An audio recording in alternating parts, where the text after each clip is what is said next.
Hello my listeners, आप सबके इंतज़ार को ख़त्म करते हुए आ चुकी है शायद एक पनिशमेंट का नहीं एपिसोड बिना किसी देरी के। तो चलिए शुरू करते हैं। समारा को जिस तरह से पता चला था वीरांशु से कि वो अब तक अंश के साथ जो भी व्यवहार कर रही है वो कितना गलत था, क्योंकि अंश तो कभी गलत थे ही नहीं।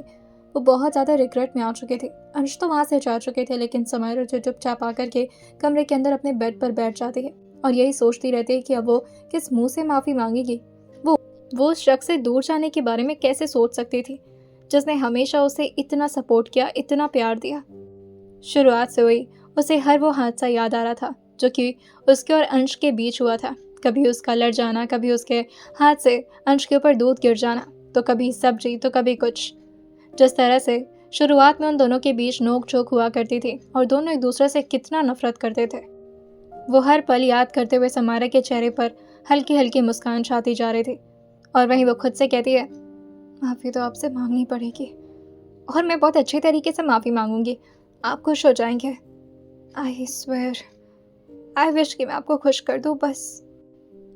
अगला दिन सारे लोगों को खुश देख करके क्रिश भी मौके का फ़ायदा उठाते हुए धीरे से खड़े होते हुए कहता है, वैसे सर, मैं ऑफिस के लिए बस जा ही रहा था, लेकिन फिर सोचा कि आपसे मिलता चलूं। मैं भी इस वक्त यहीं पर रुका हुआ हूँ ना। अब मुझे थोड़ा सा काम था आप लोगों से। सारे लोग जो कि उसके इस तरह के हिचकने से उसी की तरफ देखना शुरू कर दिए थे। वहीं ईरा भी उसकी तरफ देखते हुए उसको स्कैन करते हुए कहता है, इसके मन में चोर है, ये कुछ कहना चाह रहा है। क्या मैं बता दूं अगर तुम्हें डर लग रहा है तो? यह सुनते ही क्रिश उसको चुप रहने का इशारा करता है और अपने बगल में रखे कप को देखकर कहता है, मुंह पर मारूंगा ना, फूट जाएगा तेरा स्क्रीन। ईरा बहुत ही एटीट्यूड में कहता है, मैं त्रिनेत्र डायनेमिक्स का क्रिएशन हूँ, इतना जल्दी फूटने वालों में से नहीं हूँ, मैं फोड़ने वालों में से हूँ। सारे लोग जो कि उसकी बात पर हंस रहे थे, वहीं क्रिश इस पूरे माहौल को देख करके एक गहरी सांस भरते हुए कहता है, आज मेरा दिन बहुत अच्छा होगा, शायद अच्छा ही होगा। वैसे भी आज वेडनेसडे को तो मैं पैदा भी हुआ था। वेडनेसडे को अगर मेरी शादी की बात भी हो जाए तो हो ही जाएगी। और फिर वो धीरे से आकर के अंश के पैरों की तरफ जैसे झुक कर के बैठने वाला होता है। अंश अपने इस वक्त टैबलेट की तरफ देख रहे थे और तुरंत ही उसकी तरफ देखते हुए उसको रोकते हुए कहते हैं, ये क्या कर रहे हो? कृष्ण उनके पैर पर अपना हाथ रखते हुए कहता है, सर, वो मुझे आपसे एक फेवर चाहिए था। अर्जुन जो हंसते हुए कहते हैं, मांग लो, वैसे भी आज अंशरी बहुत खुश है। ये सुनते ही अंश का नज़र जो अपने आप ही कहीं और चला गया था, लेकिन फिर वो पूरी तरह इग्नोर करते हुए समारा को दोबारा से कृष की तरफ देखकर कहते हैं, काम बताओ क्या है? तुम्हें पता है अंश मल्होत्रा अपनी मर्जी से कोई काम करना पसंद करता है। अगर मुझे काम पसंद नहीं है तो मैं नहीं करूँगा, फिर तुम चाहे मेरे पैर पकड़ो या फिर अपनी नाक रगड़ो। कृष जो ज़बरदस्ती के स्माइल अपने चेहरे पर लाते हुए कहता है, मैं जानता हूँ सर, पर वो काम आपको पसंद आएगा। वो किसी का घर बसाने में आपको क्यों दुख होगा सर? अंश उसकी तरफ मुड़ते हुए कहते हैं, क्या मतलब है, किसका घर बसाना है? और फिर वो टैबलेट को साइड में रख करके कृष की तरफ बस अब चुपचाप देखने लगे थे और वहीं अब सबकी नज़र कृष पर आकर ठहर चुकी थी। सम्राट सर, वो अब प्यार तो प्यार होता है, होने के बाद पता चले कि जिससे प्यार हुआ है वो किस परिवार से है, और वो बहुत खतरनाक परिवार है, तो इसमें मेरी क्या गलती? वो वेदू ने, किताबी अर्जुन से कहते हैं, वेदू? मतलब मिस वेदिका अग्निहोत्री से तुम उसे वेदू बुलाना शुरू कर दिया? ये सुनते ही कृष्ण कहता है, आपको भी पता था कि वो उनकी बहन है? ये सुनकर अर्जुन जो हंसते हुए कहता है, वेल, उसके बारे में तो ऑलमोस्ट सबको ही पता है सिवाय तुम्हारे। कृष अपने सर पर मारते हुए कहता है, गधा हूं मैं, उल्लू का पट्टा कहीं का। ये समझ करके मुझे उससे प्यार करना चाहिए था कि वो किसकी बहन है। अंश बस इस बात का वेट कर रहे थे कि वो कब अंश से रिक्वेस्ट करेगा। कृष अब अंश की तरफ देख कर कहता है, सर, अब आप ही मेरे आखिरी सहारा है सर, आप मुझसे एक्स्ट्रा काम करवा लेना सर, एक्स्ट्रा और करूँगा, वो भी बिना सैलरी लिए। बस सर, आप चल करके अगर रेयांश सर से एक बार बात कर लेते मेरे लिए तो। ये सुनकर अंश जो कि बहुत ही कैजुअली कहते हैं, तो मैं लगता है कि मैं ऐसा कुछ करने वाला हूँ। नो वे, मेरे पास अभी टाइम नहीं है, और वैसे भी मुझे कुछ और प्रोजेक्ट्स पे काम करना है, तो मैं अपने कमरे में जा रहा हूँ। और हाँ, तुम चलो ऑफिस निकलो। लगभग दोपहर के वक्त में अंश को भी कॉन्फ्रेंस मीटिंग के लिए निकलना था, जिसकी वजह से वो किसी रेस्टोरेंट की तरफ निकल रहे थे और जाते जाते उनकी नज़र एक बार पीछे मुड़ करके अपनी वाइफ की तरफ पड़ ही जाती है, लेकिन जैसे ही समारा उन तक पहुंचने वाली होती है वो तुरंत ही आगे बढ़ करके निकलने लगते हैं, बिल्कुल समारा को इग्नोर करते हुए। समारा को थोड़ा अजीब लग रहा था। वो भाग करके अंश की तरफ आते हुए कहती है, सुनिए, आज आपकी बहुत बड़ी डील फाइनल होने वाली है ना, तो दही शक्कर खा लीजिए ना। उसकी बातों को सुनकर अंश बिना उसकी तरफ मुड़े हुए लगातार अपने पैरों को आगे की तरफ बढ़ाते हुए कहते हैं, इसकी कोई ज़रूरत नहीं है, और वैसे भी डील फाइनल करने में मैं माहिर हूँ। तुम्हारे दही शक्कर से कुछ नहीं होने वाला, so keep it with yourself. अचानक से अंश का टोन इतना ज़्यादा रूखा हो गया, इस बारे में समारा कुछ समझ नहीं पाती और भागते हुए अंश की तरफ ही आगे बढ़ते हुए कहती है, सुनिए तो, बस एक बार सुनिए तो सही। लेकिन अंश एक बार भी उसकी तरफ मुड़कर नहीं देखे थे और जाकर के अपनी गाड़ी में बैठ जाते हैं। और समारा इस तरह से खुद को इग्नोर पाता देख करके अपना मुंह बनाते हुए कहती है, ये क्या बात हुई? क्या ये मुझसे नाराज़ हो गए हैं? अभी तो थोड़ी देर पहले नहीं, ये तो मुझसे कल से ठीक से बात नहीं कर रहे। मैंने ध्यान क्यों नहीं दिया? गाड़ी में बैठने के बाद अंश अभी भी बहुत स्ट्रिक्ट एक्सप्रेशन के साथ ही चुपचाप बस शांति से बैठे हुए लगातार अपने फ़ोन से किसी के साथ टेक्स्ट पर टेक्स्ट किए जा रहे थे। शायद इस वक्त उनकी ये डील उनके लिए ज़्यादा इंपॉर्टेंट थी, इवन समारा से भी ज़्यादा, ऐसा समारा को लगता है। और फिर वो अपने मन को बहलाते हुए चुपचाप आकर के अपने कमरे में बैठ चुकी थी। इस वक्त अनु के साथ टीरू और हैरिश दोनों थे और वो दोनों को संभालते हुए समारा के कमरे की तरफ बाहर खड़ी उसकी तरफ नॉक करते हुए कहती है, सिम्मू, अंदर हो क्या? कहो तो मैं अंदर आ जाऊं? समारा भाग कर आती है और उसके लिए दरवाज़ा खोलते हुए कहती है, हाँ आ जाओ। अब क्या हुआ, तुम यहाँ? अनु टीरू को उठा करके समारा की तरफ आगे बढ़ाते हुए कहती है, इसको पकड़ो यार, बात ही नहीं सुन रही है मेरी। इतनी मूड स्विंग्स हो रहे हैं ना इसके, ना कुछ खा रही है ना कुछ पी रही है, पता नहीं कहाँ से लेकर आई है हैरिश इसको। समारा ये देखकर टीरू पर अपने हाथों को धीरे धीरे सहलाते हुए कहती है, इतनी प्यारी सी तो है, कितने लंबे लंबे बाल हैं ना इसके, मानना पड़ेगा। अब हैरिश का दिल तो आना ही था इस पर। अनु भी उसको प्यार से देखते हुए कहती है, बिल्कुल ऐसे। हमेशा अर्जुन जी भी मेरे बालों की तारीफ़ करते रहते हैं। उन्हें मेरे बाल बहुत पसंद आए थे सबसे पहले, क्योंकि सबसे पहले वो मुझे पीछे से देखे थे तो बस मेरे बाल ही नज़र आ रहे थे उनको। ये सुन कर के वो एक्साइटेड होते हुए पूछती है, वैसे अनु एक बात बता, मिले कैसे थे तुम दोनों और कैसे हुआ था ये प्यार? अनु अपने बालों को पीछे करते हुए कहती है, अब क्या ही बताऊँ तुम्हें, बस एक फंक्शन था जिसमें उनका भी आना हुआ था और मेरा भी, और फिर उसके बाद से वो मेरे पीछे पड़े थे। मुझे लगा था बस होंगे आवारा आशिक टाइप, मैं बिल्कुल भी भाव नहीं दी उनको। और उसके बाद जो उन्होंने मेरे साथ किया ना, तुम्हें पता है मैं खुद को बहुत स्मार्ट समझती हूँ, पर एक्चुअल में शायद मैं हूँ नहीं उतनी। ये सुनकर समारा हंसते हुए कहती है, हाँ, ये मुझे बताने की क्या ज़रूरत है, ये तो मुझे पहले से ही पता है। अनु चिढ़ते हुए अपना मुंह सिकोड़ते हुए कहती है, तुम भी? सिमू, तुम तो मेरी तरफ रहो यार। अनु की बात पर वो अपना सिर हाँ में हिलाते हुए कहती है, हाँ हाँ, मैं तो तुम्हारी तरफ ही हूँ। हाँ तो फिर आगे क्या हुआ? अनु अपने सर पर अपना हाथ रखते हुए कहती है, बस फिर क्या बताऊँ, वो मुझे चढ़ाते थे और मैं चिढ़ जाया करती थी। वो हर बात पे मुझे बस ऐसे बोलते थे कि ये तो तुमसे होगा ही नहीं, और मैं सोचती थी कि ये तो मुझे चैलेंज कर दिया और मुझे वो चैलेंज एक्सेप्ट करना ही होगा। मैं एटीट्यूड में आकर के चैलेंज एक्सेप्ट करके खुद ही फंस जाती थी, और ऐसे ही बस मुझे फंसाते रहे। ऐसे करते करते मेरा नंबर तक मांग लिया था उन्होंने, और मैं बेवकूफ़ लड़की अपना नंबर भी दे दी उनको। वही इस बात को सुन करके समारा हंसते हुए कहती है, और उसके बाद क्या हुआ? अनु जो कुछ याद करते हुए कहती है, फिर एक दिन होली का वक्त था, सब लोग साथ जुटे हुए थे, मैं भी यहीं पर आई थी अंश भाई के घर पर, और सब होली खेल रहे थे। और फिर समारा जो अब बहुत ज़्यादा एक्साइटेड हो रही थी और अनु के हाथ पर मारते हुए कहती है, बताओ ना फिर क्या हुआ, कौन से ख्याल में डूब रही हो?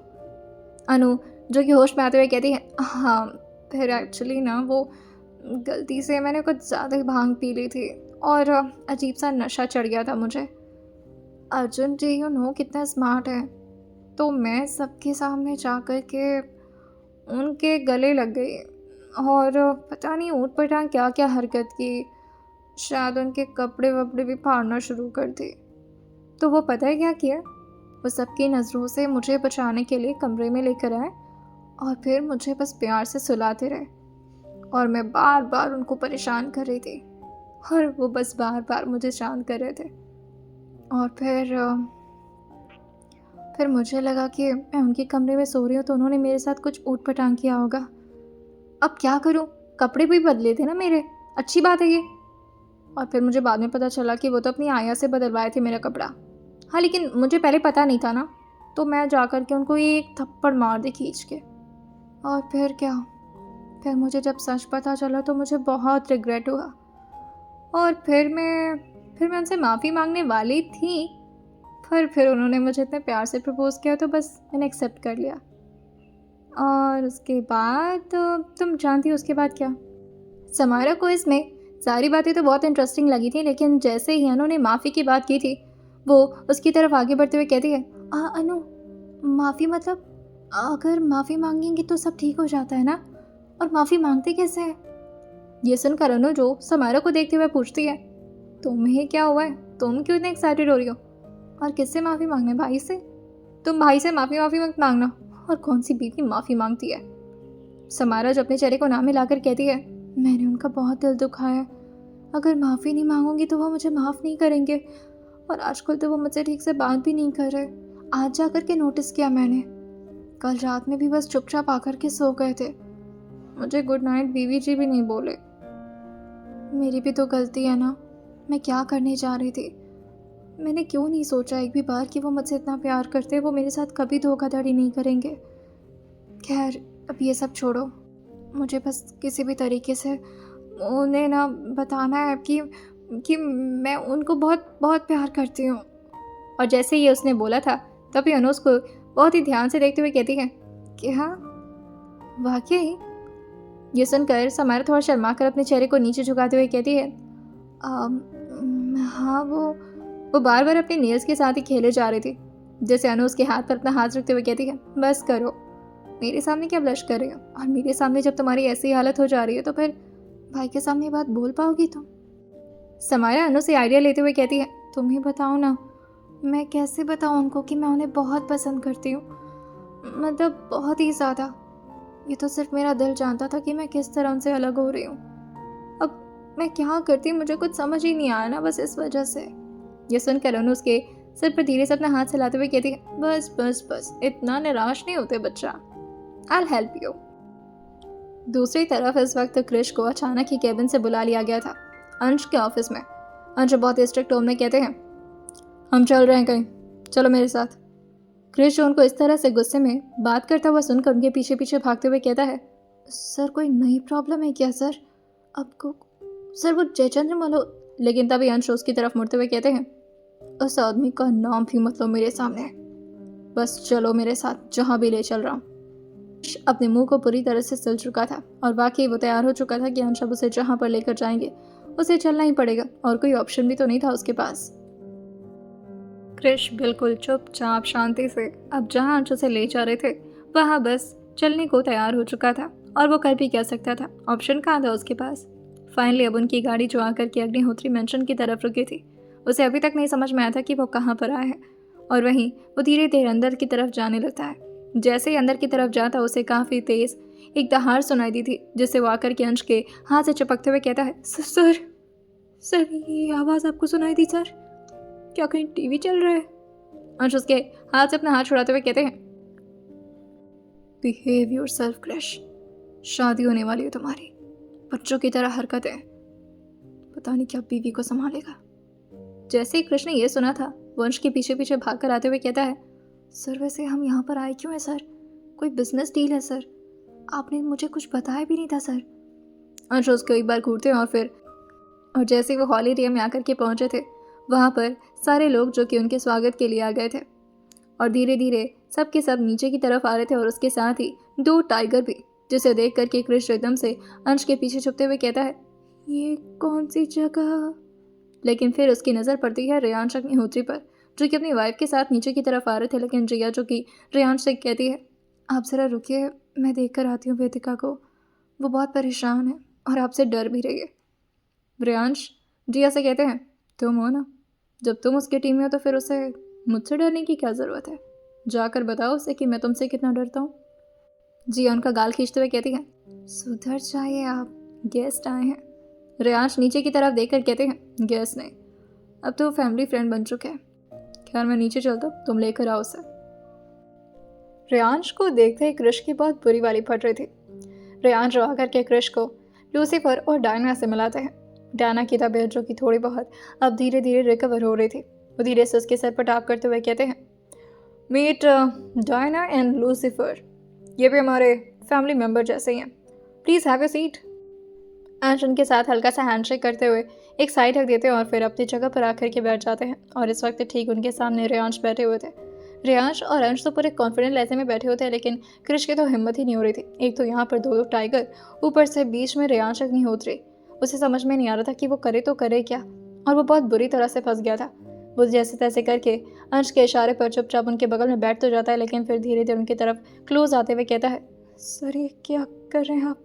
इस वक्त अगर आपने शादी की बात की ना, ये दोनों शेर अब मेरा उधर टाइगर मिलकर खाएंगे मुझे, छोड़िए ना सर, रहने दीजिए। रेयांश क्रिश की तरफ देखते हुए कहते हैं, कुछ काम था क्रिश, कैसे आना हुआ तुम्हारे यहाँ पर? क्रिश बिल्कुल अपने अनजान बनकर के अपने चेहरे को नाम हिलाकर कहता है, नहीं मैं कहाँ आने वाला था, ये तो सर मुझे लेकर आ गए, मैं क्यों आऊँगा यहाँ। लेकिन तभी अंश उसे ऊपर की तरफ स्टेयर दिखाते हुए इशारा करते हुए कहते हैं, सोच लो, नहीं बताना है।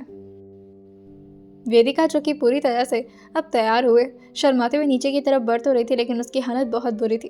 वो बार बार अपनी जगह पर रुक जा रही थी और जिया का हाथ पकड़ते हुए कहती है, भाई बहुत डांटेंगे जब उन्हें पता चलेगा कि ऑफिस में मुझे किसी लड़का, नहीं मुझे नहीं ये सब करना है प्लीज़। जिया उसको समझाते हुए कहती है, तो तुम्हें क्या लगता है तुम्हारे बारे में तुम्हारे भाई को पता नहीं था? और अगर तुम बताओगे नहीं तो पता चलेगा नहीं, और वैसे भी वो तुम्हारे भाई हैं, तुम्हारे बारे में अच्छा ही सोचेंगे, सो डोंट वरी। और वैसे भी तुम्हें पता होना चाहिए कि तुम्हारी भाभी तुम्हारे साथ है, फिर तुम्हें किसी से डरने की ज़रूरत नहीं है। वो होंगे रेयांश अग्निहोत्री, पर मेरे सामने उनकी कहाँ चलती है, तुम बस चलो तो सही। और वह ज़बरदस्ती उसको अपने हाथ पकड़ करके खींच करके नीचे की तरफ लाए जा रही थी।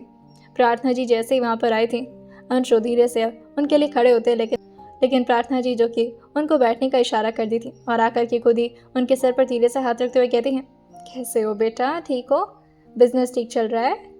अंश अपने चेहरे को हाँ मिलाते हुए कहते हैं, सब ठीक है। प्रार्थना जी शालिनी जी को भी जानती थी और उनके बारे में भी पूछती है। थोड़ी देर इसी तरह से बातचीत होती है और फिर अंश क्रिश की तरफ ही देख रहे थे और वहाँ पर बैठे सभी लोग की नज़र अब आकर के क्रिश पर टिक चुकी थी, क्योंकि यहाँ पर क्रिश के अलावा सबको पता था कि क्रिश क्या बात करने के लिए आया है। लेकिन क्रिश अपने सर पर अपना हाथ फेरते हुए कहता है, ये मुझे क्यों ऐसे सब लोग। अंश हल्का सा अपने चेहरे को टिल्ट करते हुए क्रिश से कहते हैं, तुम्हें यहाँ पर वाकई कुछ काम नहीं है तो हम चल सकते हैं, बट सोच लो। क्रिश अंश की तरफ देख कर कहता है, सर आप बोल दीजिए ना प्लीज़। अंश जो कि क्रिश को समझाते हुए कहते हैं, जो शख्स अपनी बीवी का हाथ उसके परिवार वालों से ना मांग पाए ना, उसे शादी करने का कोई हक नहीं होता। अगर इतना ही डरोगे तो बीवी को संभालोगे कैसे? बोलना तो तुम्हें ही पड़ेगा, एंड डोंट वरी, तो मेरे साथ हो, कुछ नहीं होगा, जस्ट से इट। रेयांश भी उसकी हिम्मत देखना चाह रहे थे। तभी क्रिश कहता है, सर हेलो। रेयांश अपने सर को हाँ मिलाकर उसका जवाब देते हैं, हेलो, और कुछ? क्रिश अपने हाथों को एक दूसरे के साथ रब करते हुए कहता है, हाँ आपका घर बहुत अच्छा है सर। जिया जो कि अंदर ही अंदर मुस्कुराए जा रहे थे और धीरे से अपने चेहरे पर अपने हाथ को रखते हुए कहती है, तो ये बताने के लिए आप लोग यहाँ पर आए थे? अब वैसे क्रिश, आपको वेदिका से तो कोई काम नहीं था ना? या फिर आप वेदिका को जानते तो है ना? लाइक ऑफिस में आप दोनों एक साथ ही काम करते हैं। जिया जो कि बात को आगे बढ़ाना चाह रही थी, क्रिश कहता है, थोड़ा सा जानता तो। रेयांश हल्का आगे की तरफ झुकते हुए पूछते हैं, थोड़ा सा जानते हो? क्रिश और ज़्यादा डरता उससे पहले अंश उसके पीठ पर धीरे से अपने हाथ को रख करके थपथपाते हुए कहते हैं, बोलो। क्रिश अपनी आंखें बंद करता है और एक गहरी सांस भरते हुए कहता है, सर वो बात ऐसी है कि बात ऐसी है कि मुझे आपकी बहन बहुत अच्छी लगती है सर। सर उसे मैं बहुत खुश रखूँगा सर। मैं उससे शादी करना चाहता हूँ, लेकिन मेरी हिम्मत नहीं है सर मैं ये बोलूँ। आप प्लीज़ सर मुझ पर नाराज़ मत होइएगा, लेकिन मैं वाक़ई उसे बहुत खुश रखने की पूरी कोशिश करूँगा सर। उसका इतना बोला हुआ था कि फाइनली रेयांश के साथ वहाँ पर मौजूद सभी लोग उसके लिए क्लैप करना शुरू कर दिए थे। वेदिका जो कि हंसते हुए बस अपने चेहरे को नीचे की हुई थी, लेकिन क्रिश को इस तरह से डरता हुआ देखकर उसे भी बहुत अच्छा लग रहा था कि आखिर ये शख्स इतना क्यूट क्यों है। क्रिश को यूं डरता हुआ देखकर रेयांश उससे पूछते हैं, इतना डरोगे तो फिर तुम्हें लगता है कि तुम वेदिका के लायक बन पाओगे? वेदिका मेरी बहन है, बहुत सारे प्रॉब्लम्स आ सकती है उसकी लाइफ में, और उस हर प्रॉब्लम से तुम्हें उसे बचाना होगा। बचा पाओगे? क्रिश वेदिका की तरफ देखकर कहता है, सर मैं पूरी कोशिश करूंगा कि आपकी बहन उस लायक बने कि वो खुद को बचा सके, और अगर ऐसा कभी भी मौका पड़ता है कि मुझे अपनी जान देकर भी उसे बचाना हुआ तो मैं उसे बचाऊंगा सर। अपनी जान देने के बाद अगर तुम उसे बचा भी लेते हो तो क्या फ़ायदा है? तुम्हारे सामने किसी की आवाज़ नहीं निकलनी चाहिए। अगर तुम बात करो तो बीच में कोई तुम्हें इंटरप्ट ना कर सके। अगर तुम किधर भी जिया जो रेयांश के हाथ पर अपना हाथ रखते हुए कहती है, बस करिए, बहुत तारीफ हो गई आपकी, चाय पानी नाश्ता करवा दे, उसके बाद बात करिएगा। जैसे ही रेयांश ने सुना था वो घूर करके जिया की तरफ देखते तो हैं, लेकिन फिर अपनी नज़रों को नीचे करते हुए कहते हैं, लेकिन चाहे तुम कितनी भी स्ट्रांग बन जाओ, बीवी के सामने तुम्हें भीगी बिल्ली ही बनना पड़ेगा। वेदू से कभी तेज़ आवाज़ में बात नहीं करोगे। क्रिश अपने सर को हाँ मिलाने लगा था, और भी बहुत सारी रेयांश की कंडीशन थी, और हर बात पर क्रिश अपने सर को बस हाँ में ही हिलाया जा रहा था, क्योंकि उसे किसी भी हालत में बस वेदिका के लिए रेयांश के मुंह से हाँ सुनना था। कि लगभग 1 घंटे की कॉन्वर्सेशन खत्म होने के बाद जाकर के फाइनली अब रेयांश के मुंह से क्रिश के लिए हाँ निकली थी, और वो वेदिका की तरफ एक बार देखते हुए पूछते हैं, तुम इस रिश्ते से खुश तो हो ना? कोई प्रॉब्लम? वेदिका धीरे से अपने चेहरे को ना मिलाते हुए कहती है, जी नहीं, मुझे क्या प्रॉब्लम होगी, आपको जैसा सही लगे। उसको इतना सॉफ्टली बात करता हुआ सुनकर क्रिश हैरान होते हुए कहता है, वाह, इतना प्यार से भी बात करती हो तुम। उसकी तरफ मुड़ते हुए रेयांश कहते हैं, वो सिर्फ मेरे साथ ही ऐसे बात करती है, तुम्हारे साथ ऐसे बात करे ऐसे एक्सपेक्टेशन मत रखना। अब क्रिश का तो सब कुछ फाइनल हो गया था, क्रिश को इससे ज़्यादा और क्या ही चाहिए था। वहीं इस वक्त समारा जो कि बहुत ही ज़्यादा कंफ्यूज थे कि आखिर वो किस तरह से अपॉलॉजी मांगे, और क्या वाकई माफ़ी मांगने से सब कुछ ठीक हो जाएगा। अंश अब काफ़ी रात में वापस लौटे थे। क्रिश अपने घर जा चुका था और अंश अकेले ही अपने मेंशन की तरफ आते हैं, जहां सब लोग डिनर करके अपने अपने कमरे में जा चुके थे। अर्जुन के ठीक बगल में इस वक्त अनु जो कि लगातार सीलिंग को ही घूरे जा रही थी, जैसे अर्जुन उसको अपने बार बार तरफ दिखाते हुए कहते हैं, ये क्या तुम बार बार अपना चेहरा घुमा ले रही हो? मुझे जलन हो रही है सीलिंग से, मुझे देखो ना। अनु घूमते हुए अर्जुन की तरफ देखकर कहती है, एक बात बोलूं आपसे, गलत मत समझिएगा मुझे। अर्जुन जो अपने सर को हाँ मिलाते हुए कहते हैं, बोलो, नहीं समझूंगा गलत, और वैसे भी तुम गलत हो ही नहीं सकती, बीवी हो मेरी, तुम जो बोलोगी सही तो वही होगा मेरे लिए। अब बताओ। अनु जो अर्जुन के थोड़ा करीब आ गए कि उनके शर्ट के बटन से खेलते हुए कहती है, आप वो मुझे ना थोड़ा सा अजीब सा लग रहा है, ऐसा कभी लगता नहीं है, मैं बहुत अच्छी और संस्कारी लड़की हूँ। आज ना कुछ ज़्यादा ही याद आ रही है आपके बारे में। जब से वो सिम्मू पूछी है ना मुझसे कि मैं आपकी और अपनी लव स्टोरी बताऊँ, तब से जब हम फर्स्ट टाइम किस किए थे, याद है? अर्जुन हंसते हुए कहते हैं, मत पूछो, और उसके बाद जो तुम भागी थी और फिर गिर भी गई थी तुम। अनु ये सुनकर के अपने हाथ में एक पिलो लेकर के जोर से अर्जुन के मुंह पर मारते हुए कहती है, आप मेरा मूड क्यों खराब कर रहे हैं? ठीक है, बात ही नहीं करी मैं। लेकिन अर्जुन उसको अपनी तरफ घुमाते हुए कहते हैं, नहीं नहीं, तुम कंटिन्यू करो, काफ़ी इंटरेस्टिंग बातें कर रही थी तुम। दोनों एक दूसरे के काफ़ी करीब आ रहे थे, और वहीं दूसरी तरफ समारा की हिम्मत नहीं हो पा रही थी कि वो उनसे किस तरह से बात करे। वो बस बहाना ढूंढते हुए कहती है, खाना खाया आपने? काफ़ी रात हो गई है, कहीं तो डिनर गर्म करके ले आऊं? अंश जो बस उसको इग्नोर करते हुए अपने हाथ से इशारा कर दिए थे कि वो सो जाए, और वो बाथरूम की तरफ निकल गए थे। समारा को इस तरह से अंश की नाराज़गी बर्दाश्त नहीं हो रही थी, और वहीं वो लेटते हुए खुद से कहती है, इन्हें कैसा लग रहा होगा जब मैं इनसे इस तरह बात कर रही थी। मैं बात भी तो कहाँ कर रही थी, कितना इग्नोर किया मैंने इनको, और न जाने क्या क्या बोल दिया। अब कैसे मनाऊं? थोड़ी देर में अंश, जो कि एकदम कॉर्नर साइड में आकर के लेटे थे और साथ ही अपने हाथ में टैबलेट पकड़े हुए कुछ चीज़ें बना रहे थे, धीरे धीरे समारण के करीब आते हुए कहती है, काफ़ी अच्छा डिज़ाइन है, आपने बनाया है? अंश, जो टैबलेट को बंद करते हुए बगल के ड्रॉर पर रखते हुए कहते हैं, मुझे नींद आ रही है, सोने दो।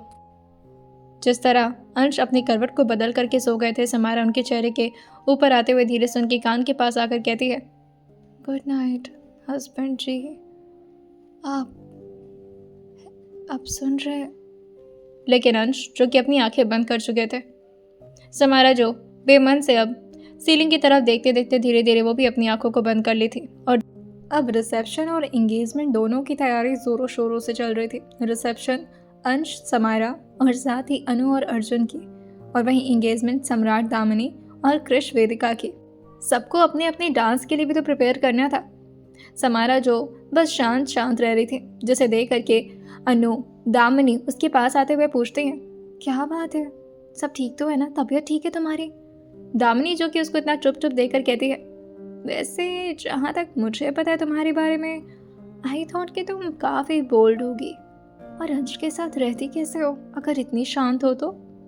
अनु भी समारा से थोड़ा कंसर्न होकर पूछती है, क्या बात है सिम्मू, तू ठीक नहीं लग रही है कुछ दिनों से, क्या भाई ने कुछ कहा है तुझे?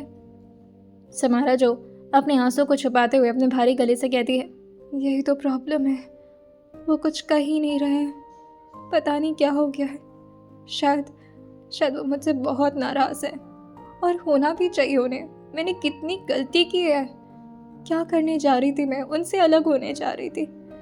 वो मुझे इतना प्यार करते और मैंने उन पर भरोसा ही नहीं दिखाया। वो मुझे समझाने की बार बार कोशिश कर रहे थे अनु, पर मैं उनकी एक बार नहीं सुनी। मुझे नहीं समझ में आ रहा मैं क्या करूं, कैसे माफ़ी मांगूं उनसे। पता नहीं वो मुझे कभी माफ़ भी करेंगे या फिर हमारा रिश्ता हमेशा ऐसे के लिए हो जाएगा, सिर्फ दिखावा के लिए, हम हस्बैंड वाइफ। और वो, खैर छोड़ो, मेरी गलती है, सब मैंने तो खराब किया है। तभी अंश इस वक्त फ़ोन को स्पीकर पे किए हुए किसी से बात करते हुए आ रहे थे। Hello Ansh, how are you? Hey, I was waiting for you, कहाँ रह गए?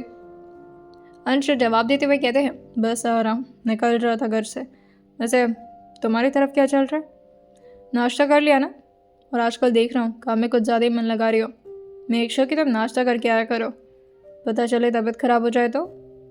ये सुनते ही समारा एकदम से घबराते हुए कहती है, क्या ये किससे पूछ रहे हैं नाश्ता के लिए, ये कौन सी नई चमकांडी आ गई अब? दामिनी हंसते हुए कहती है, तुम नहीं सुधरोगी समारा, होगी कोई ऑफिस की लड़की यार जाने। लेकिन तभी वो देखते हैं कि समारा तो भागे भागे अंश के पीछे जा रही है।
चोट तो सिर्फ ऊपरी थी, लेकिन अंदर से समारा पूरी तरह से बिखरना शुरू कर दी थी। उसे समझ नहीं आ रहा था कि आखिर वो अंश से किस तरह से बात करे। इस वक्त घर पर सिर्फ अनु और साथ ही दामिनी मौजूद थे। बाकी के लोग शॉपिंग के लिए या कुछ और काम से बाहर की तरफ निकले हुए थे। वहीं इस वक्त बहुत मुश्किल से वो दोनों समारा को संभाल रही थी, लेकिन समारा के आंसू जो कि रुक ही नहीं रहे थे। अनु तुरंत ही भाग करके फर्स्ट एड बॉक्स लेने के लिए जाती है और वहीं दामिनी ने डॉक्टर तक को कॉल कर दिया था। समारा जो उन दोनों को रोकते हुए कहती है, कोई अंशी को नहीं बताएगा ये बात, वरना वो परेशान हो जाएंगे। अनुज अपने सर पर हाथ रखते हुए कहती है, नहीं बताना था, पर मैंने तो अर्जुन जी को बोल दिया है कि अंश भाई से बात कर लें, मतलब इस बारे में बात कर लें कि तुम्हें चोट लग गई है। और वैसे भी अंश भाई को पता तो चलना चाहिए ना, और कैसे लगी है। दामिनी जो गुस्से में खड़े होते हुए कहती है, बहुत हो गया इस अंश का, मैंने देखा किस तरह से वो तुम्हें इग्नोर करते हुए जा रहा था और उसी की वजह से चोट लगी है ना तुम्हें। ये सुनते ही समारा अपने चेहरे को जल्दी जल्दी नाम हिलाते हुए कहती है, उनकी गलती नहीं है, मेरा ही पैर आगे चला गया था गलती से और वो बस टायर चढ़ गया। ये सुनते ही अनु जो हैरान होकर के उसके पैर की तरफ झुकते हुए कहती है, क्या तुम्हारे पैर पर पूरा टायर चढ़ गया और तुम कह रही हो कि इतनी बड़ी बात नहीं है। ओ माय गॉड, और देखो स्वेलिंग भी बढ़ रही, कहीं कोई फ्रैक्चर वैक्चर। लेकिन तभी दामिनी अपने चेहरे को ना मिलाकर कहती है, नहीं फ्रैक्चर नहीं है, फ्रैक्चर में ज़्यादा स्वेलिंग हो जाती है और पेन भी बहुत ज़्यादा होता है और पैर मुड़ भी नहीं पाता, थोड़ा बहुत कोशिश करो। समारे को दर्द तो हो रहा था, लेकिन फॉर्चुनेटली उसके पैर ठीक से मुड़ पा रहे थे। और वहीं थोड़ी देर में डॉक्टर भी आ गए थे चेकअप करने के लिए कि कहीं उसको वाकई कोई फ्रैक्चर वगैरह की प्रॉब्लम तो नहीं है, लेकिन सिर्फ उसके पैरों में मोच आया था। अंश इस वक्त कैबिन में बैठे हुए थे, तभी उनके कैबिन में धड़धड़ाते हुए कोई अंदर घुसते हुए काफ़ी गुस्से में कहता है, चल क्या रहा है तेरे दिमाग में, और तुझे पता है क्या किया तूने आज। जो बिना उनकी बातों में इंटरेस्ट लिए हुए कहते हैं, मेरे पास बहुत काम है, हटो। वो बाहर की तरफ निकल रहे थे। इस वक्त किसी बड़े क्लाइंट से उनकी डील थी, लेकिन तभी अर्जुन काफ़ी गुस्से में उनको रोकते हुए कहते हैं, मेरी बात सुन, समारा ने जो भी कुछ किया उसमें उसकी कोई गलती नहीं थी, और किस बात की सज़ा दे रहे थे उसे, कोई आइडिया भी है तुम क्या करके आया उसके साथ। अंश अपने चेहरे को ना मिलाते हुए कहते हैं, नहीं मुझे कोई आइडिया भी नहीं और मैंने कुछ किया भी नहीं है, हटो अब। अर्जुन जो उनको जाने के लिए रास्ता तो दे दिए थे, लेकिन तभी वो बताते हैं, तेरी गाड़ी चढ़ गई उसके पैर पर। लेकिन तुझे क्या, तुझे तो अपनी डील फाइनल करनी होगी ना, इतना बिजी आदमी जो है। लेकिन अंश जो कि काफ़ी हैरान होकर के पीछे की तरफ मुड़कर अर्जुन की तरफ भाग कर आते हुए पूछते हैं, क्या मेरी गाड़ी उसके पैर पर, मतलब पर वो कैसे हो सकता है, मैं तो गाड़ी बहुत। अर्जुन जो उनकी बातों को कंप्लीट करते हुए कहते हैं, बहुत ध्यान से चलाते हो ना, लेकिन आजकल तुम्हारा ध्यान रहता कहाँ है समारा पर, मैं देख रहा हूँ बहुत परेशान रह रही हो आजकल। मुझसे भी बात करने की कोशिश की थी मगर कुछ बोल नहीं पाई, तुम्हारे बारे में पूछना चाह रही थी शायद, क्यों कर रहा है उसके साथ ऐसा। अब अर्जुन ने पहले ही अंश को ये बात बता दी थी कि समारा के पैरों में चोट लग गई है, तो ऑब्वियसली अंश अब अर्जुन की किसी और बात का जवाब देना ज़रूरी कैसे समझते। वो तुरंत ही अपनी कार की चाबी लेकर के निकल गए थे और वो खुद ही अकेले ड्राइव करते हुए अपने मेंशन की तरफ निकल रहे थे, वो भी बहुत ज़्यादा रश में। दूसरी तरफ इस वक्त डॉक्टर आ चुके थे और समारा के पैरों पर गर्म पट्टी लगा देते हैं, स्वेलिंग उससे बहुत जल्द ठीक हो जाएगी, ऐसा डॉक्टर ने कहा था, और साथ ही उसको पेन किलर देकर के सुला दिया गया था। अनु जो उसके लिए परेशान थी और साथ ही दामिनी भी, दोनों एक दूसरे का हाथ पकड़े हुए एक साइड में बैठी हुई थी, और इस वक्त ईरा जो कि समारा का ख्याल रखने के लिए उसके ठीक साइड में खड़ा था। तभी अचानक से दरवाजा खुलता है, जिससे अनु और दामिनी दोनों घबरा करके खड़े हो गए थे। अंशु जल्दी जल्दी आकर के समारा की तरफ अपना हाथ आगे बढ़ाते, लेकिन तभी अनु उनको रोकते हुए कहती है, नहीं भाई, आप तो मत ही हाथ लगाइए उसे, आपको हक नहीं है। और वही दामिनी भी गुस्सा करते हुए कहती है, क्या चल रहा है अंश, कैसे कर सकते हो तुम इसके साथ ऐसा।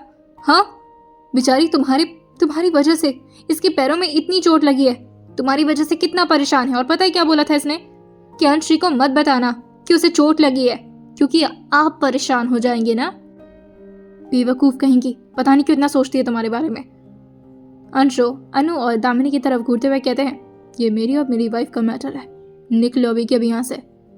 दामिनी अपने चेहरे को नाम हिला करके अपना हाथ फोल्ड करते हुए कहती है, नहीं निकलूंगी, यहीं पर रहूंगी अपनी दोस्त के साथ।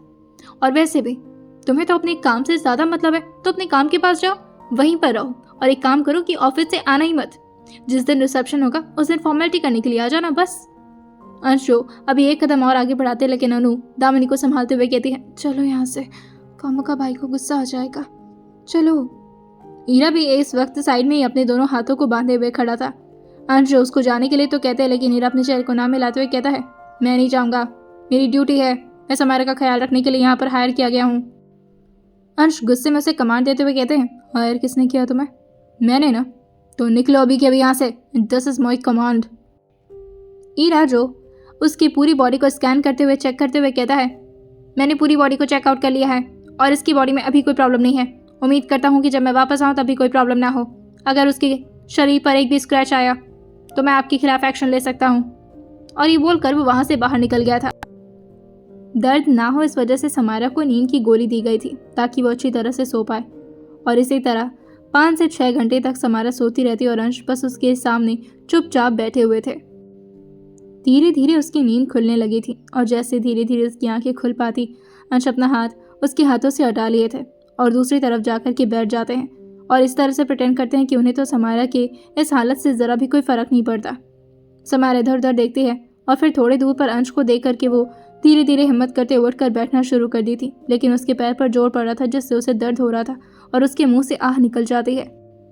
बहुत मुश्किल से अंश ने अपने आप को रोका था कि वो उसके पास ना जाए और अपने हाथ में बुक को काफ़ी ज़ोर से मोड़ते हुए समारा की तरफ देखकर कहते हैं, जब उठा नहीं जा रहा है तो उठने की क्या ज़रूरत है, चुपचाप से लेटी रहो। समारा धीरे से कहती है, मुझे वॉशरूम जाना था। अब उनकी वाइफ को वॉशरूम जाना है, इसके लिए उन्हें खुद ही हेल्प करना पड़ेगा, इसके अलावा कोई और ऑप्शन नहीं था अंश के पास। वो खुद ही उठ करके समारा की तरफ आगे बढ़ते हैं और अभी समारा अपने पैरों को नीचे कर पाती उससे पहले ही वो अंश के हाथों में जा चुका था। अंश दोनों हाथों का इस्तेमाल करते हुए समारा को गोद में उठाते हुए कहते हैं, चलो मैं ले चल रहा हूँ। समारा अंश को बहुत ही ध्यान से देख रही थी और उनके चेहरे की तरफ उसकी नज़र जो इस तरह से गड़ चुकी थी कि अंश बार बार उसको इशारा कर रहे थे नीचे उतरने के लिए, लेकिन समारा जो बस चुपचाप अपनी आंखों को उनके ऊपर गड़ाई हुई थी, जिससे खुद ही अंश उसको थोड़ा हिलाते हुए कहते हैं, होश में तो हो, क्या कर रही हो, तुम्हें जाना है ना वॉशरूम? समारा अपने चेहरे को नाम में लाकर कहती है, नहीं जाना है, मतलब कुछ खास ज़रूरी नहीं है, रहने देती हूँ। अंश इस बात पर अपनी भवेश से कोरते हुए कहते हैं, वो टीम में रहने देती हूँ, तुम्हें वॉशरूम जाना था, इसी वजह से मैं इतना इंपॉर्टेंट काम छोड़ कर के आया हूँ। समारा ये देखकर अपने चेहरे को हल्का से झुकाते हुए कहती है, ठीक है फिर आप मुझे छोड़ दीजिए, मैं चली जाऊंगी। इसी तरह से रात भर अंश का गुस्सा बरकरार रहता है। इस टाइम उसके कमरे में ही दोनों लोग का खाना लेकर आया गया था।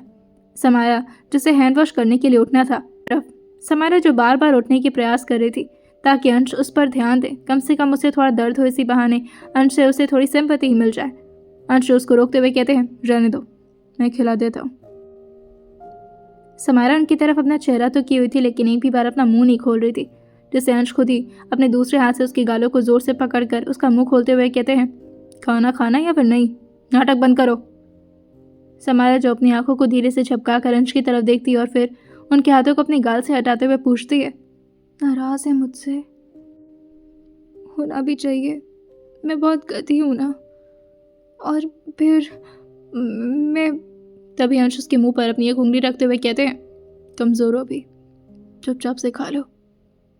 समारा जो धीरे से हल्का पीछे होकर कहती है, मुझे आपसे बात करनी है, खाना खाकर मुझे ताकत नहीं मिलेगी, अगर आप मुझसे बात नहीं करेंगे तो रहम करिए मुझ पर, एक बार बात तो कर लीजिए, अगर गुस्सा है तो गुस्सा भी कर लीजिए ना।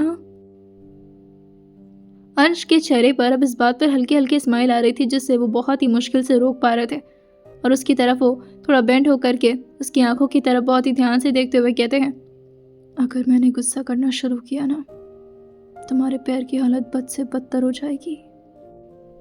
डॉक्टर ने कहा ना कि एक दिन में ठीक हो जाएगा। और वो उसकी चोट की तरफ देख रहे थे। समारा धीरे से अपने चेहरे को हाँ में हिला दी थी। अंशु अपने चेहरे पर एक तिरछी स्माइल लाते हुए कहते हैं, लेकिन अगर मैंने पनिशमेंट दिया तो 1 हफ्ते तक चलना मुश्किल हो जाएगा, बेहतर होगा कि माफ़ी मत मांगो। समारा इसका मतलब कुछ समझ नहीं पाती और थोड़ा घबराते हुए कहती है, आप क्या मेरे पैर तोड़ देंगे? इतना गुस्सा। अंशु अपनी आंखों को जोर से बंद करते हैं और एक गहरी सांस भरते हैं, क्योंकि उन्हें अब स्माइल करने से उनका दिल जो कि रोक नहीं पा रहा था। और वहीं वो अपने चेहरे पर एक बड़ी सी स्माइल लाते हुए कहते हैं, कब सुधरोगी तुम?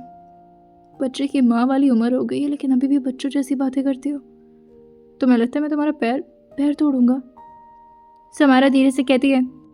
तोड़ भी सकते हैं, आपके गुस्से का क्या भरोसा। अंश समारा को समझाते हुए कहते हैं, बस 1 हफ्ते रुक जाओ, रिसेप्शन हो जाने दो, उसके बाद बताता हूँ तुम्हें।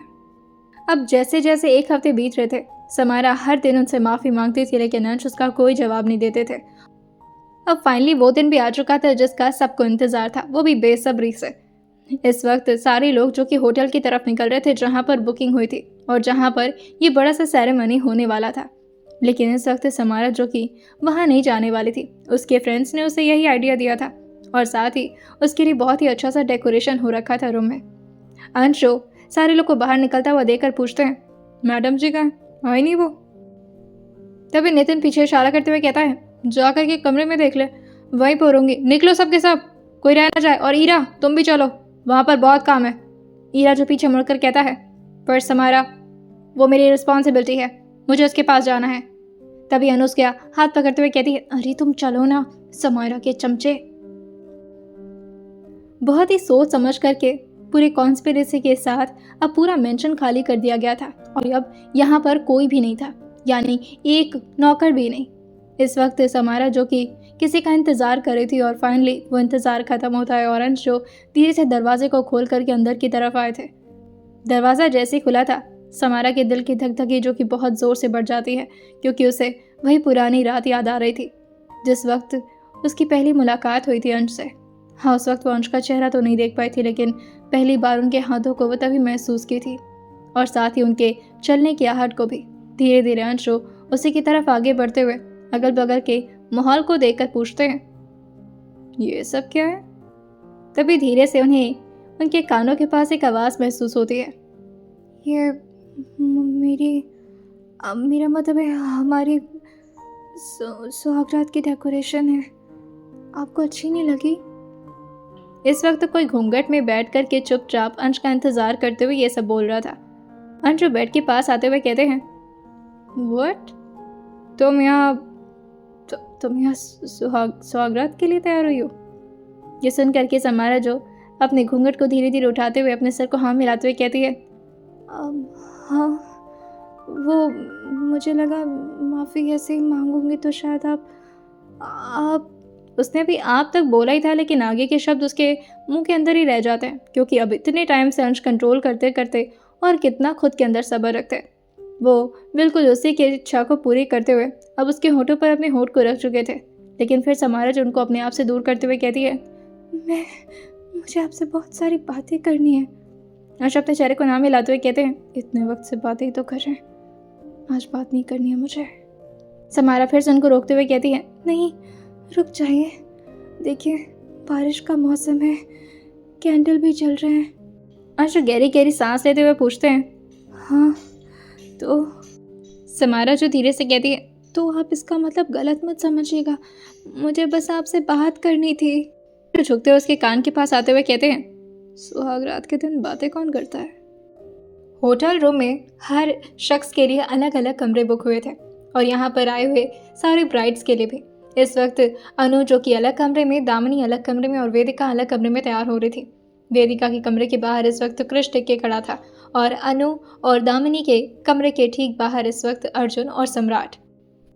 जैसे तैसे करके कृष जो कि सब्र कर रहा था क्योंकि उसे पता था अगर उसने ज़रा भी गलती की तो उसकी एंगेजमेंट कभी भी कैंसिल हो सकती है। और इस वक्त उसके ठीक सामने लूसीफर और डायना भी तो बैठे हुए थे जिसकी वजह से बेचारे की हालत काफ़ी बुरी हो रखी थी। लेकिन फिर भी वो जैसे तैसे करके अपने इमोशंस को कंट्रोल कर रहा था और अपने डर को अपने चेहरे से छुपाने की कोशिश कर रहा था। वहीं अर्जुन जो बार बार नॉक करके अनु को परेशान कर रहे थे, आ जाओ अंदर। अनु जो अगल बगल के स्टाफ की तरफ देख रही थी जो कि उनको तैयार कर रही थी और हंसते हुए कहती है, वो तो गई हूँ तैयार, एक काम करिए आप उनको भेज दीजिए, वो तो मेरा सर ही खाते रहेंगे। और जैसे तैसे करके अब अर्जुन का सब्र खत्म हो जाता है। लेकिन सम्राट ने जैसे ही अर्जुन को अंदर जाता हुआ देखा था, कृष और सम्राट दोनों को ही गुस्सा आ गया था। सम्राट जो अब और ज़्यादा सब्र ना करते हुए ज़ोर से दरवाजे पर अपना हाथ मारते हुए कहता है, मैं अंदर आ रहा हूँ। तभी अंदर से काफ़ी तेज़ आवाज़ आती है, आओ आओ बताती हूँ तुम्हें, आओ अंदर आओ, आकर दिखाओ ना, तुम्हारे पैर ना तोड़ती हो तो मेरा नाम भी मिस दामिनी अरोरा नहीं। सम्राट जो अंदर की तरफ आता है और सारे स्टाफ को अगल बगल देख करके बाहर की तरफ भेजते हुए कहता है, अगर आप लोग बुरा ना माने तो मुझे अपनी होने वाली वजह से थोड़ी बातें करनी है, प्लीज़, थोड़ा इमरजेंसी है। दामिनी की माँ जो कि सम्राट की तरफ देखकर हंसते हुए कहती है, थोड़ा सा इंतज़ार क्यों नहीं कर पा रहे हो? और आजकल के बच्चे भी ना। अच्छा ठीक है, कर लो बात। दामिनी चिढ़ते हुए कहती है, माँ प्लीज़ मत जाओ। सम्राट जो आकर के दामिनी को ज़ोर से उसके कमर से ग्रैब करते हुए कहता है, तुम्हें क्या लगता है अब तुम इनके साथ रहने वाले हो? अब तो तुम्हारी सुबह, तुम्हारी शाम, तुम्हारी रात, हर वक्त पर मेरा हक है। बस कुछ दिन के मेहमान और तुम अपने घर पर, उसके बाद तो हमेशा हमेशा के लिए मेरी होने वाली हो।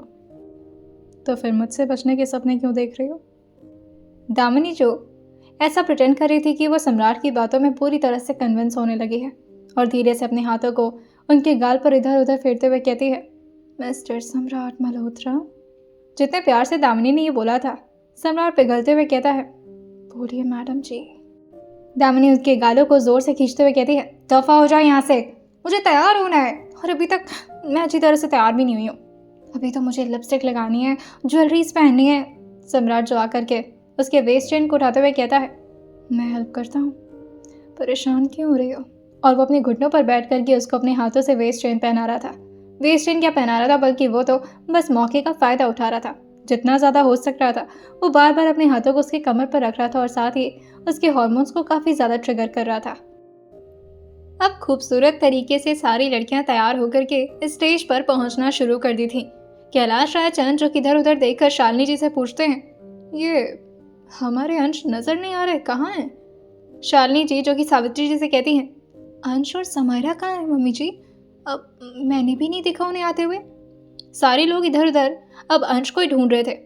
वहीं क्रिश जो जैसे वेदिका की तरफ क्लोज आने वाला होता है, बार बार लूसीफर और डायना उसकी तरफ घूरने लग रही थी, जिससे वो चाह कर भी कुछ कर नहीं पा रहा था। रिंग पहनाते पहनाते भी बेचारे की हड्डियां तक कांप रही थी। और वहीं वो एक बार लूसीफर की तरफ देखता और डायना की तरफ देखकर रिक्वेस्ट भरी नजर से कहता है, प्लीज मेरी होने वाली वाइफ है, थोड़ा पास आकर के फोटोशूट तो करवा लेने दो प्लीज बच्चों।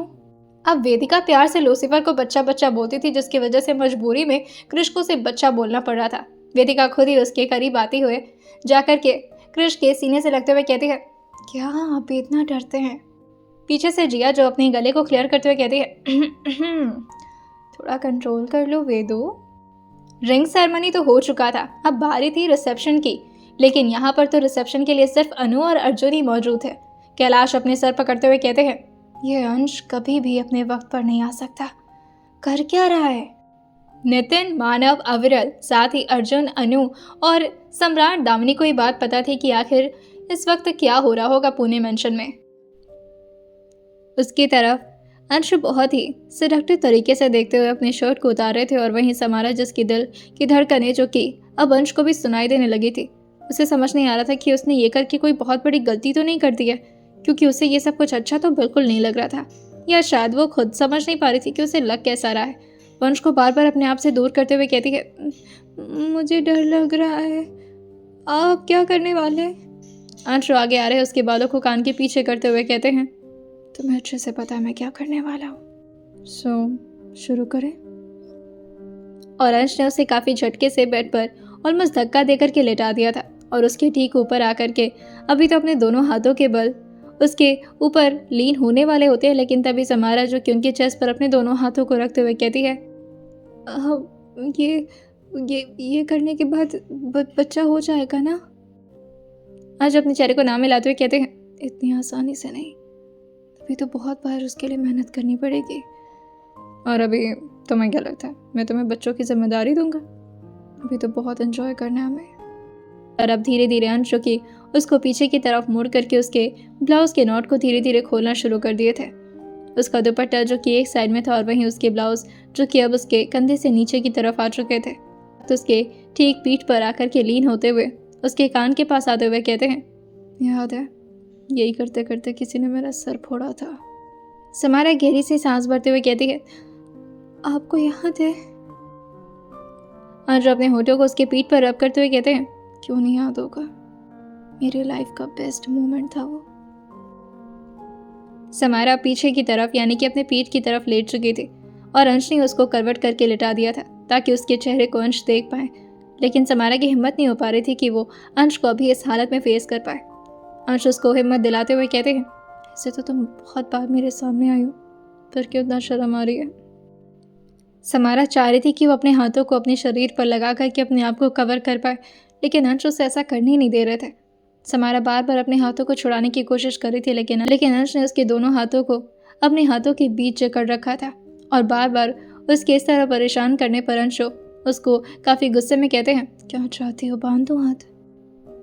समारा बहुत ही हिम्मत से अपनी आंखों को खोल करके अंश की तरफ देखते हुए धीरे से अपने चेहरे को नाम हिला दी थी और अब फाइनली अंश भी उसके ऊपर पूरी तरह से लीन हो जाता है, जिससे समारा जिसे अपनाहट तो हो रही थी, लेकिन अंश ज़्यादा देर उसके ऊपर इस तरह लीन नहीं रहने वाले थे, क्योंकि वो जानते थे कि समारा बहुत पतली नाजुक सी लड़की है और वो उसे खुद अपने ऊपर लाते हुए कहते हैं, मैं करूँ या फिर तुम खुद करोगी?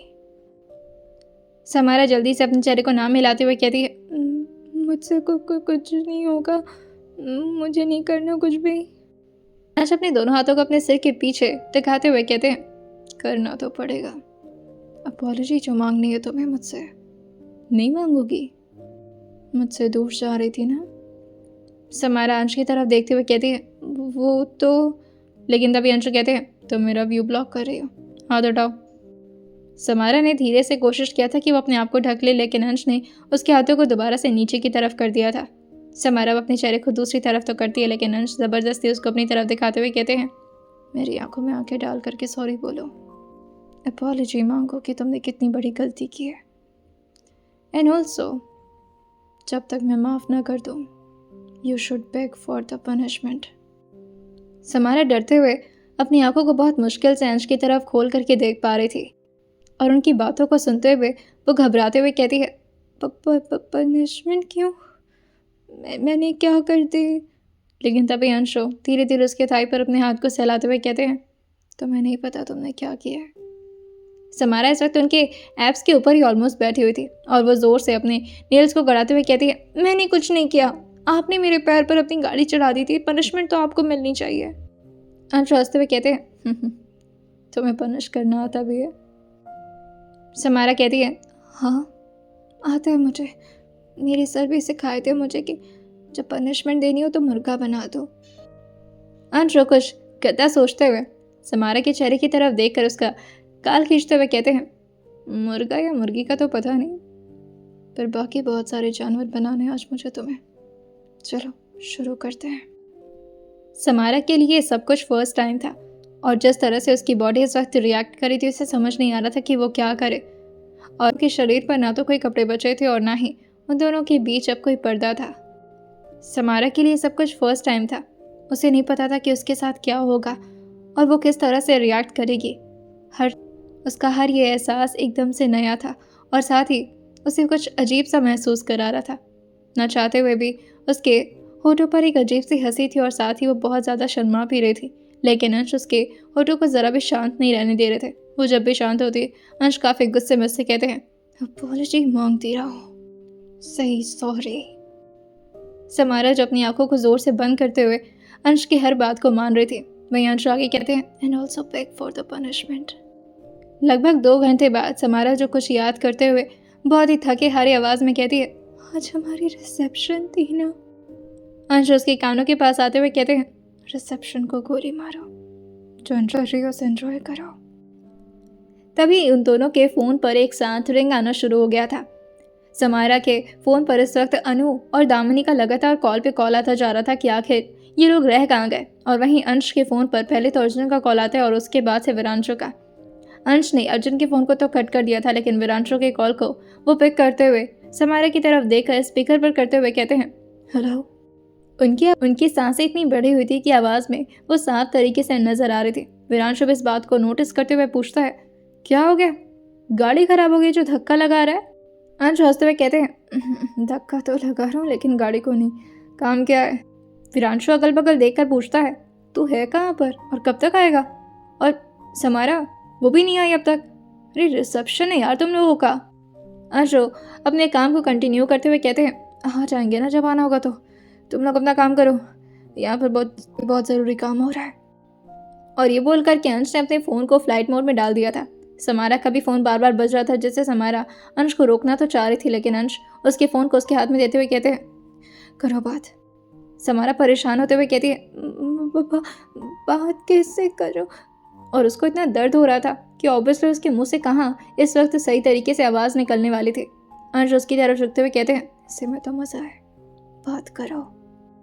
मैंने तो फ़ोन को पिक नहीं किया था, लेकिन अंश ज़बरदस्ती उसके लिए फ़ोन को पिक करके उसके कान पर लगा दिए थे। इस वक्त फ़ोन दामिनी का था, जो कि बार बार गुस्सा करते हुए कहती है, कहाँ हो तुम लोग? आखिर हो कहाँ पर? इसने एक हाथ को ज़ोर से अपने मुंह पर रखा हुआ था ताकि उसके मुंह से चीख ना निकले, लेकिन अंश उस गाय को पकड़ते हुए उसके हाथों को हटाते हुए कहते हैं, बोलो समारा, कहाँ पर है हम? बताइए बीवी जी। समारा अपने चेहरे को ना मिलाकर के बार बार अंश को शांत रहने का इशारा कर रही थी और अपना हाथ भी छुड़ा रही थी ताकि वो अपने मुंह पर रख सके। दूसरी तरफ से दामिनी जो उससे पूछती है, ये क्या आवाज़, क्या कर क्या रहे हो तुम लोग? क्या को डर लग रहा था कि कहीं दामिनी को कुछ अंदाजा न हो जाए, जिससे वो तुरंत ही संभलते हुए कहती है, वो क्या कर रहे?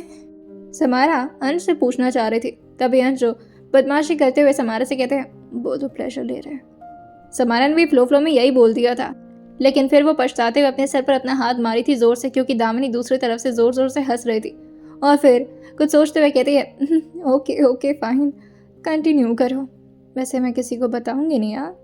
और ये बोल करके वो फ़ोन कट कर दी थी। समारा अंश के मुंह पर उस फ़ोन को मारते हुए कहती है, हाँ बहुत घटिया इंसान है, आपको पता है, उसे पता चल गया। और फिर वो कुछ सोचते हुए कहती है, पर उसे पता कैसे चला?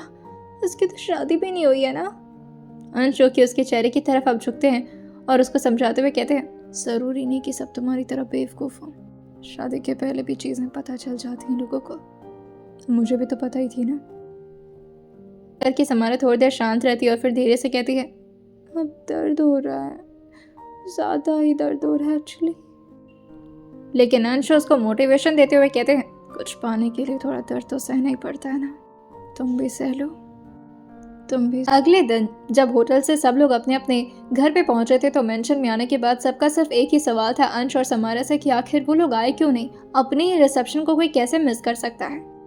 समारा के चेहरे से ही समझ में आ रहा था कि वो कितनी ज़्यादा थकी हुई हालत में, और रात भर वो बिल्कुल भी सो नहीं पाई, उसकी आंखें भी पूरी तरह से सूजी हुई थी। जैसे ही अनु बार बार उसे सिर्फ एक ही सवाल किए जा रही थी, वो चिढ़ते हुए कहती है, अपने भाई से पूछो।